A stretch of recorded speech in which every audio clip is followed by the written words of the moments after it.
All right, Tik Tok Ban. That is set for oral argument in front of the United States Supreme Court this coming Friday morning, January 10th. At the same time that Donald Trump's going to be getting sentenced in Manhattan on 34 felonies. I did a podcast episode about each side's final briefs in the case, their reply briefs. And you can find that at hawkpodcasts.com. Latest episode of Hawk Droppings. Essentially, the government's argument is that all of these bad things could happen because China could control TikTok, which is a United States company, through its parent company, ByteDance, which is a Chinese company. And they're saying that China could gather and access all kinds of data about Americans.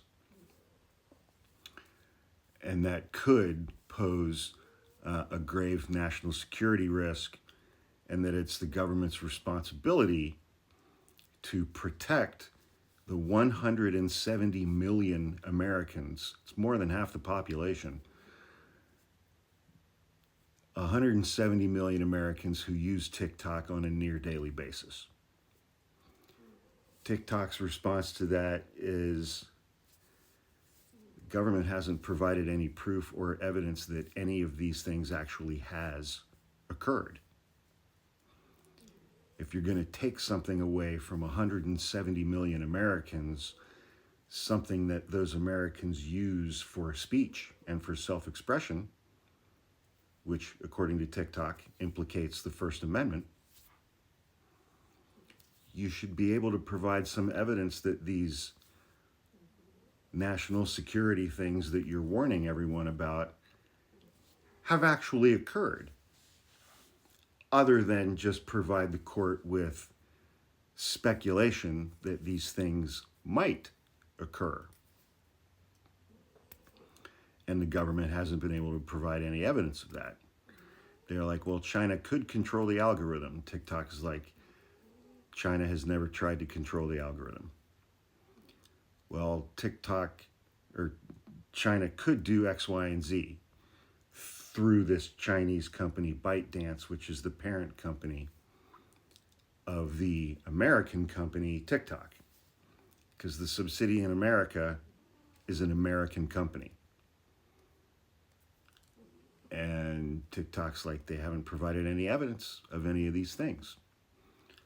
So those oral arguments start at 9:30 a.m. East Coast time this coming Friday. I'm assuming, as with past oral arguments, those will be broadcast live, the audio of them, no cameras in the Supreme Court. But nobody knows what the hell this court's going to do, because things like precedent don't matter to this United States Supreme Court. And factual arguments don't matter to the Supreme Court. They've decided cases based on hypotheticals. They've decided cases based on factual patterns that were presented to them, which turned out to be false. So, that having been said, I think there's a better than 50% chance that we are going to lose TikTok on January 19th. Given that, please click on the link in my link tree and go subscribe to my YouTube page. It's free. Or just go to YouTube and type Hawk Podcasts into the search bar. We're trying to get that page up to 100,000 followers before we lose this app. And we're about 7,500 people short right now. So thank you, and I hope everyone enjoys the rest of your evening.